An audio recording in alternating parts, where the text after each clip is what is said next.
Let me just start with, whenever we began our first press conference, I guess 2 or 3 days ago, we gave the condolences to the families of the 67 victims in this accident. And tonight, we also need to give the condolences to yet another set of individuals due to the Philadelphia crash. Our hearts go out to all of them. Nobody should suffer this much tragedy, no matter what time frame in between it. But know this, we will find out what happened in both of those accidents. We will make recommendations, and we will attempt to never have to deal with those type of accidents again. I want to give you just a couple of facts right off the bat, just in case there's any questions. Last year, the NTSB investigated across all modes 1,288 different events. Aviation accounted for 1,204 of those. We currently have open 1,145 investigations in aviation. Last year we had multiple accidents with 6 or more fatalities.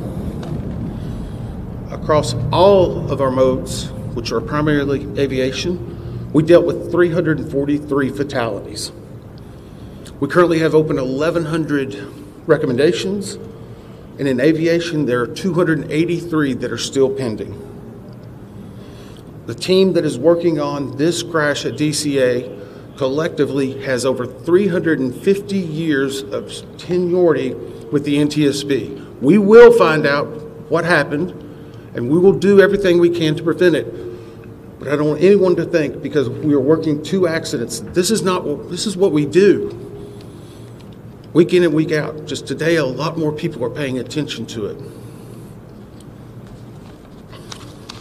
I want to take an opportunity to introduce Bryce Banning. He hasn't really spoken the last couple of times, but he's been working hard and putting together a lot of information.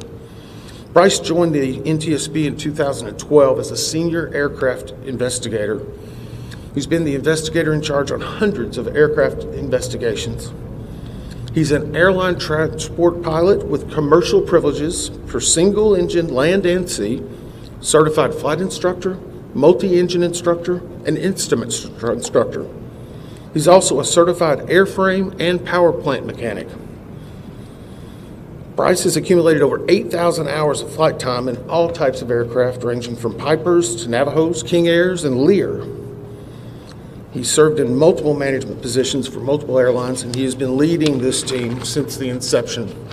He's going to brief you on some details that we have, and then we'll come back with some additional details.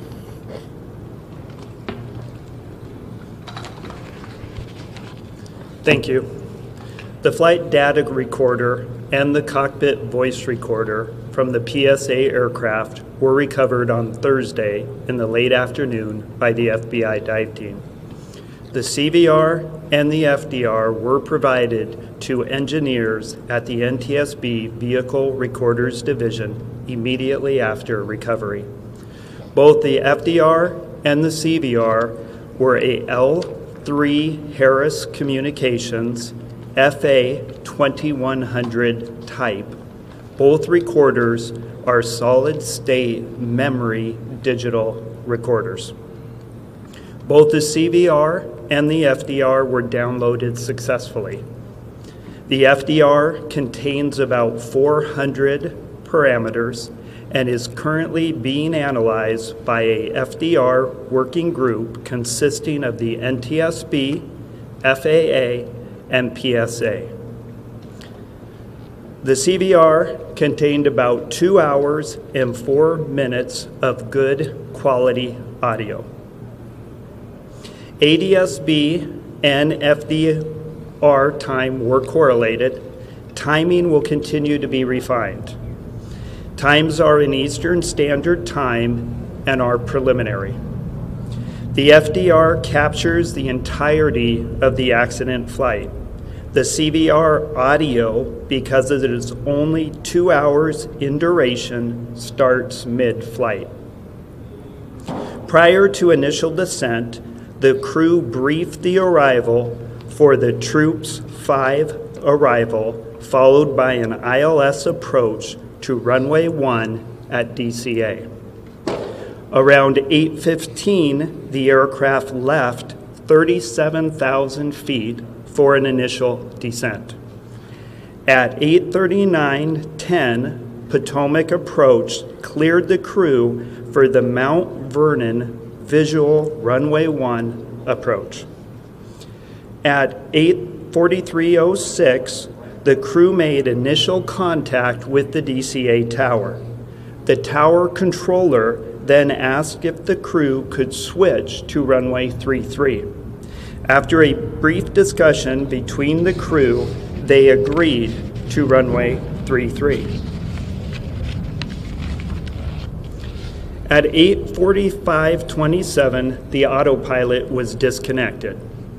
At 8:46:01, a radio transmission from the tower was audible, informing Pat 25 that traffic just south of the Wilson Bridge was a CRJ at 1,200 feet circling to runway 33. At 8:46:29, the crew received a 1,000-foot automated call-out. At 8:46:47, DCA tower cleared other jet traffic on runway 1 for departure with no delay. At 8:47:29, the crew received a 500-foot automated call-out. At 8:47:39, a radio transmission from the tower was audible asking Pat 25 if the CRJ was in sight. 1 second later, the crew received an automated traffic advisory stating traffic. At 8:47:42, a radio transmission from the tower was audible, directing Pat 25 to pass behind the CRJ. At 8:47:58, the crew had a verbal reaction, and FDR data showed the airplane beginning to increase its pitch. Sounds of impact were audible about 1 second later, followed by the end of the recording. A CVR group consisting of party representatives from the NTSB, PSA, ALPA, and the FAA has been convened. The group is currently working to transcribe the entirety of the CVR recording verbatim. Thank you. We will take some questions at the end, but we have some additional details we definitely want to brief you on today.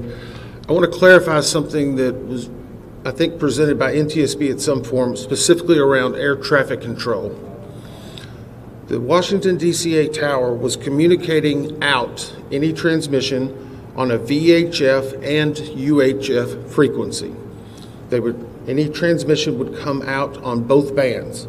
The Black Hawk was transmitting out with a UHF band, while the CRJ jet was transmitting out with a VHF. To put that in context, both the airplane and the helicopter would hear any air traffic control, but they would not hear the other aircraft or helicopter, conversely, if they were transmitting out. I bring that up because we are now working through the transcript of the air traffic control, and many people have heard online different recordings. Those do not contain the UHF radio transmissions. What they're hearing is the VHF recorded on certain software programs. As we synchronize the timing on that, we hope to be able to release it tomorrow. We do have it. We're working through the synchronization because the specific time will be very critical. Now, a few updates in regard to the Black Hawk helicopter.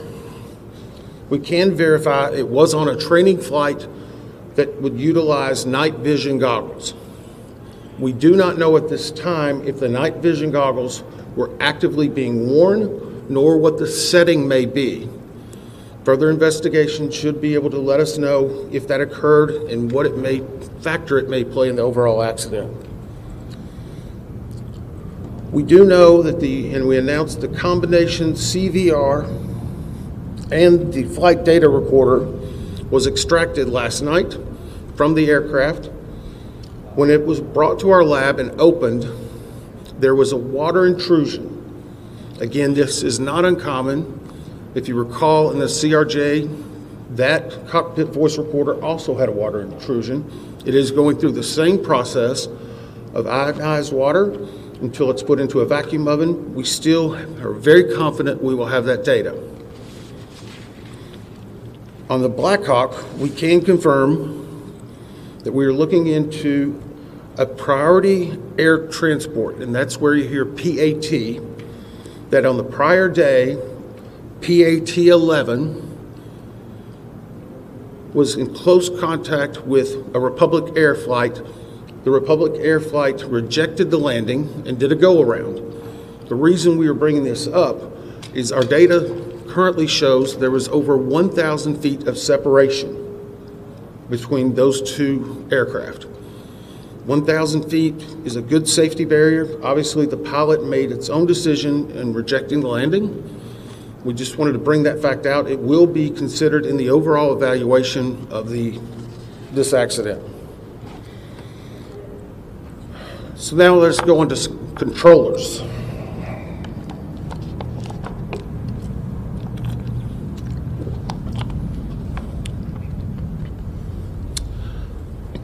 At the time of the accident, there were 5 controllers in the air traffic control tower cab at DCA. One was a local controller, which was handling not only helicopter, but fixed-wing aircraft. The local controller also would be handling arrivals and departures, close-in airspace, and the use of the runway. There was a ground controller, which was handling all aircraft and vehicles, not on the runway. In addition, there was a local assist controller. This person is responsible for assisting the local controller in any type of actions that are needing, reviewing data, scanning the field, a multitude of different things. You will not hear the assistant controller on any of the ATC tapes, but we can confirm that person was in the cab. In addition, there's an operations supervisor who has direct oversight over the tower. This is someone who manages everyone that's involved in the operation, along with an operational supervisor in training. That leads us to confirm there were 5 people in the tower at the time of the accident.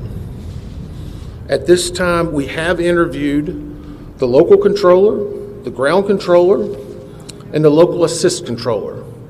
We anticipate having the interviews with the operations supervisor and the supervisor in training conducted no later than Monday evening. And for a little bit of context, this is a controller's worst nightmare. It hits everyone that works in that cab and knows them very hard. These interviews take a long time, not because there's that much talking, but there's several breaks that occur for emotions, just to be able to compose themselves to talk about what happened. We want to be thorough. If we need to go back for additional information, we absolutely will. We're getting full cooperation and access to those individuals we need. And we hope, again, to have them completed no later than Monday. Now we're going to talk a little bit about altitude. And I'm going to preface this, and we're going to try to work through your questions. But I want to be very clear. Our team has had some internal debate on releasing one part of this. And whenever I explain it, I hope you will understand why.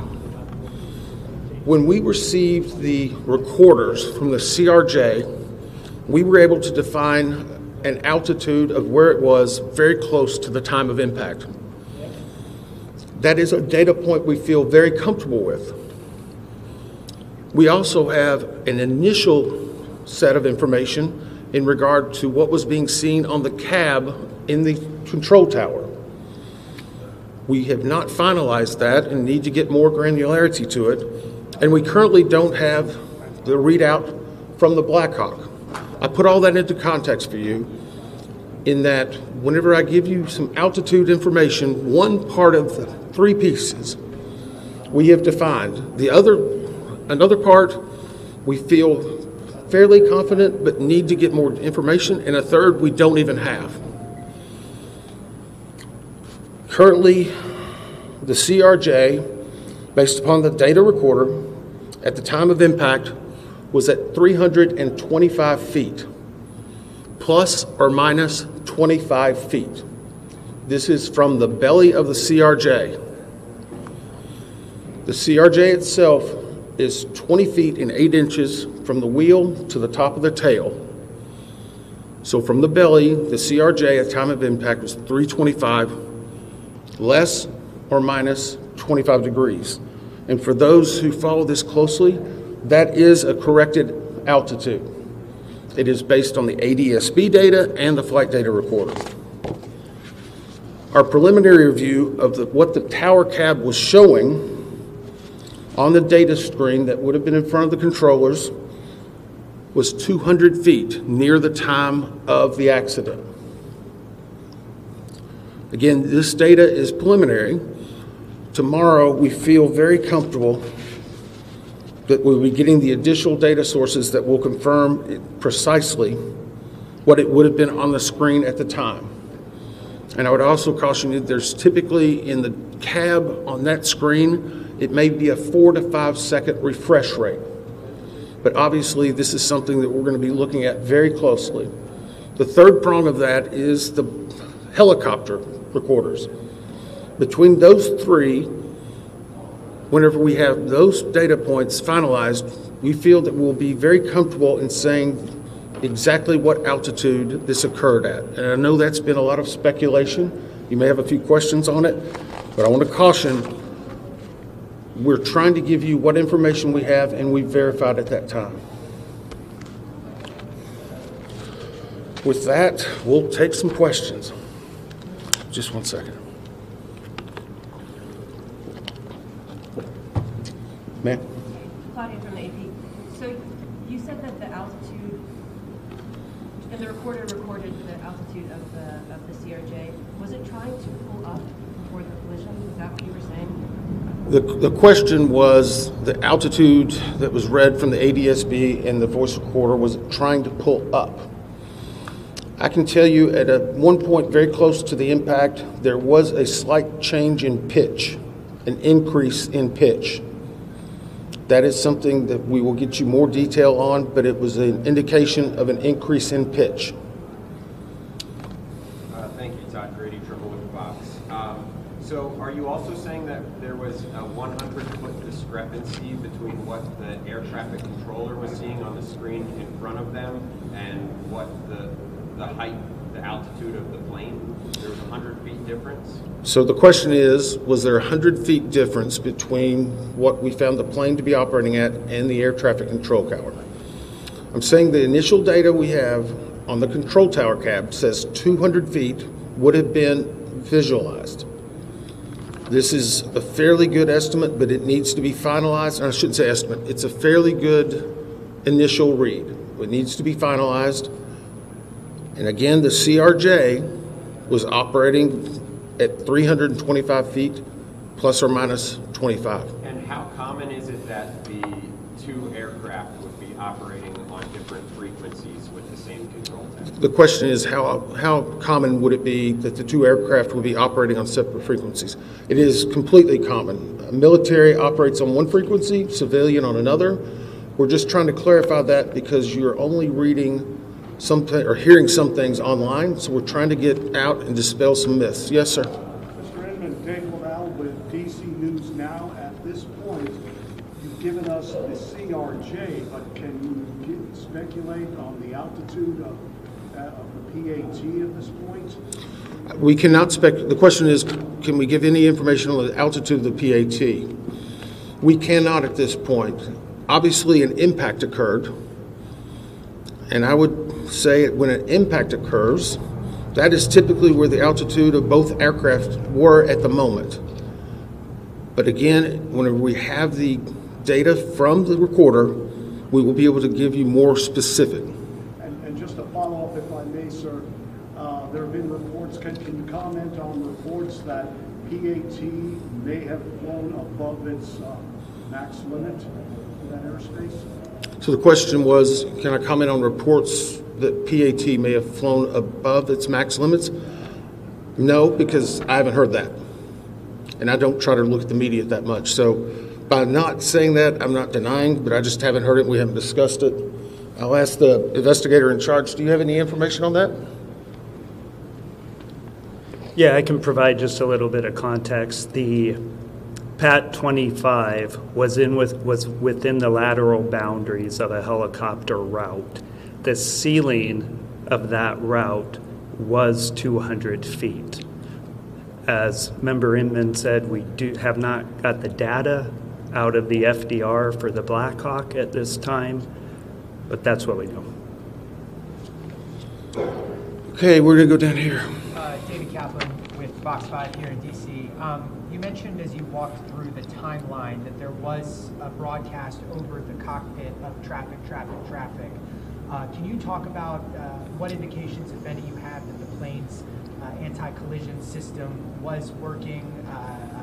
It's my understanding that that broadcast goes out if the system has been activated. Can you comment on what you learned about the anti-collision system? The question is about the traffic that was heard on the cockpit voice recorder.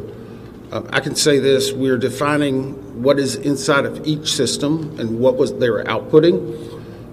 Because of the unique nature of military aircraft, we need additional specialization, which we have. But for right now, we're trying to present you with what we've heard, so we need further information to be able to find why it was indicating traffic. Yes? The night goggles, how will you determine if they were wearing the night goggles or not? The question was, how will we determine if they were wearing the night vision goggles or not? Part of that will be based, and we already know during the extraction of the bodies, how they were presented and what was around them. I can say that impact was very significant. And so it will take additional analysis of their helmets, the attached areas. We're looking to find if the night vision goggle bags, whenever we extract the aircraft, are they empty? Are they found in the debris field? There's a lot of different variables we need to find out before we determine that. Yes? Thanks, Chase Williams with Fox Business. I know that it was 4 minutes before impact that there was a runway switch. They switched to 33. How routine is that? And is that enough lead time for pilots and other traffic in the area to be aware of, a change in the patterns? Okay, so the question was in regard to, and the term you used was runway switch. And we briefed this yesterday. The CRJ was on approach to runway 33. They've been brought in that way. As they were coming in, they were asked by the air traffic control, could they accept, let me reverse that. They were coming in on runway 1. As they were on approach, the air traffic controller said, can you accept runway 33? That is not an uncommon occurrence at DCA. It creates an arcing of the flight path, so it's very normal. Pilots were able to discuss it. They accepted it. They appear to be on a proper, at least, lineup at that time. So right now, we'll evaluate it with all the other facts and data, but it is what it is at this point, I guess. Yes, sir. Yeah, Dominic Lee with NBC Washington. I just asked a question about the staffing of the air tower. Can you tell me if that's common for it to have that level of staffing, or is it traditionally more people inside of the cabin? The question was the staffing at the time of the actual accident with the 5 individuals. I have not gotten an update from the air traffic control people. I know the primary thing we wanted to get was exactly that, and there's been discussions because, again, typical can change based on the day of the week, the time, the weather. So we will not categorize anything as typical right now until we can present it in a better fashion. Yes, sir.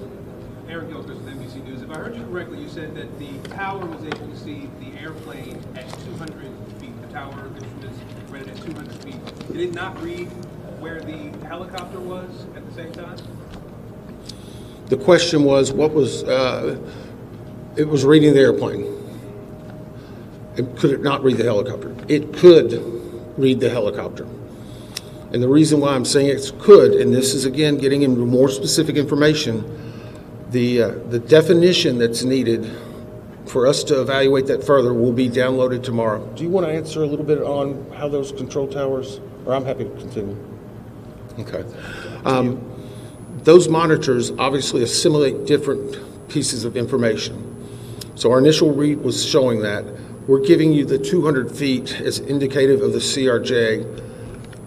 I don't want to speculate specifically on the Black Hawk. Sorry, it's reversed, right? Come on. So, as previously stated, we know that the FDR and data provided indicated that the CRJ was at 325 feet, plus or minus 25 feet. We also, initial preliminary data right now indicates that on the tower's radar scope that was available to the controller, initial data indicates that he may have seen 200 feet. That needs to be verified. Our ATC group is working it. We will have more data available, but those are the initial indications. And no indication for the Black Hawk, though, on that screen at that same time? The data that I'm talking about, the 200-foot data that would have been available on that radar scope, that was the Black Hawk. The 325-foot that we've given you is NTSB data, FDR data, other data combined to get an accurate altitude of the CRJ, 325 plus or minus 25. The radar data, where that helicopter is down at 200 feet, it has less fidelity. So our team is looking into that, but I think it's important to note that this is a complex investigation. There's a lot of pieces here. Our team is working very hard to gather this data, make sure we, as Member Inman has said, understand why this happened. Sorry, Bryce, can I... Hang on, I'll call on people. Yes, ma'am. Can you just confirm what your colleague just said, that the CRJ was showing at 375 feet and the Black Hawk was showing at 200? So the question again, and I'm going to try to say this one more time. The CRJ, at the time of impact, based on ADSB data and the voice and the data and the flight recorder, shows that that airplane was positioned at 325 feet plus or minus 25 feet. On the radar scope in the cab, our preliminary review shows that the Black Hawk helicopter would have visualized at 200 feet. It's not as defined. That is preliminary. We will get more significant information. We wanted to present the 325 plus or minus because we knew that. We have good certainty with it, but without presenting it with the radar scope information or with presenting that, it could cause some conflict. So I'm going to be very careful to make sure we still have a lot more work to do. These are one of thousands of data points and will be hundreds of thousands of pages. We're trying to release the information as we know it and make sure we're giving the best information that's accurate and learning from it. Yep. Mr. Berman, yesterday you talked about spending time with some of the victims' families. Can you describe any sort of update today with them? Well, the question is about spending time with the members' families. Yeah, I spent several hours with them today. There's more, some new. There's some that have been there for 3 days. There's some that want to give us hugs. There's some that are just mad and angry. They're just all hurt, and they still want answers, and we want to give them answers. And the most devastating thing, I guess, today was they watched the news last night. They know their loved ones were recovering. They're thinking, is it going to take longer? Am I not going to be finding my loved one? How will this affect it? That's hard. I mean, it's horrible. It's horrible. And no one has to suffer this. So, yeah, it is hard on them. They have a lot of questions. They haven't been through this. Unfortunately, we have a lot of experts. We've done 1,000, but that doesn't mean it's not completely new to them. What's really horrible, though, is that these things are happening. I keep I keep a challenge coin. Whenever I first got to the NTSB, they asked, it's a challenge coin you hand to people as a sign of gratitude and respect. In front of it has the seal and the name. I said, what do you want to put on the back? This was on the front door of our training center where the TW-800 was for many years. From tragedy, we draw knowledge to improve the safety for us all. That's what we're doing right now. We're dealing with tragedy, but we need to improve safety. We need 200 plus recommendations fixed. We need people to take action. Unfortunately, at some point, all of you are going to be gone. We're still going to have the investigation open. We're going to make recommendations. We go to East Palestine, a community that gets devastated. Still nothing's happened. We have several hundred recommendations open for aviation. You want to do something about it? Adopt the recommendation of the NTSB. You'll save lives. Get off and do something. I don't want to have to meet with another set of those parents like that again. Not fair. Could be your family. Sorry, I didn't mean to take it out on you. It's just hard. Sorry. Yeah. I have two, and I just want to follow up because I want to make sure I understand the elevation question correctly. The flight data recorder on the CRJ is showing 325 plus or minus 25. That's correct, right? The question is, and I apologize, I've said this 3 or 4 times, on the CRJ, the flight data recorder that has been localized from the ADSB data and other is showing the time of impact. It was at 325 plus or minus 25 feet. Okay. The 200 feet inside of the air traffic control cab was for the helicopter. Is that the question again? The preliminary data that we have not validated yet and are still trying to verify was that the radar scope was showing the helicopter at 200 feet. Now again, you can have, we're not saying plus or minus because we don't really know that. It's not as granular. We will have the exact data set tomorrow evening. We knew you would have some questions, so please be responsible in reporting this. We need more info, but we know that some of that information is coming out and we're trying to provide it. No more. Sorry, I've answered the same question several times. Sorry. That question, go ahead. This is just a clarification point on this topic. I understand what the radar scope in the ATC cap was showing and what the black box showed you from the CRJ. I guess the question is, what would explain the discrepancy, which appears to be 100 feet, when clearly they hit each other? So the question is, what would explain the discrepancy? That's what our job is to figure that out. That's what we're doing. That's the reason we're giving you information to dispel some information that may be out there. We're the gold standard across the world because we tell the facts. And sometimes we have to give a little bit something preliminary so that you don't have an improper picture. That's what we're trying to do. Thank you. Thank you very much. The 4 to 5 second delay that you described